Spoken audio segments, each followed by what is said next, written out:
සිංහල ජනප්‍රවාදයේන අතිශය අභිරහස් සත්වයෙක් වන කොබෝ නායා පිළිබඳව ගෙනෙන කෙටි විග්‍රහයයි මේ.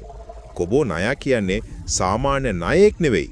උගේ හිසේ දිලිසෙන මණිකක් වගේම කුඩා පියාපත් යුගලකුත් තියෙනවලු. ඉතින් නිකමට හිතලා බලන්න මේ සතා හරියට කුඩා මකරෙකුගේ නාගයෙකුගේ බොහොම භයානක සංකලනයක් වගේ නේද? කොබෝ නායා ක්‍රියා කරන්නේ රන්, රෙදි සහ මහා නිදන් රකින්න ප්‍රබලම ආරක්ෂකයා විදිහටයි. මේක හරියටම කිව්වොත් අතීතයේ පාවිච්චි කරපු අති නවීන ස්වභාවික ආරක්ෂිත කැමරා පද්ධතියක් වගේ කියලායි මට නම් හිතෙන්නේ. අවසාන වශයෙන් මෙච්චර ලොකු ධනයක් රකින්න මේ සතාව කෙනෙකුට එකපාරටම මුණ ගැහුනොත් මොකද වෙන්නේ? ජනප්‍රවාදයේ කියවෙන විදිහට උගේ දර්ශනය පවා මාරාන්තිකයි. ඒ කියන්නේ ඌව මුණ ගැහිම කෙනෙකුගේ ජීවිතයේ අවසානය වෙන්නත් පුළුවන්. හැබැයි ඉතින් මෙහෙම දෙයක්ත් තියෙනවා.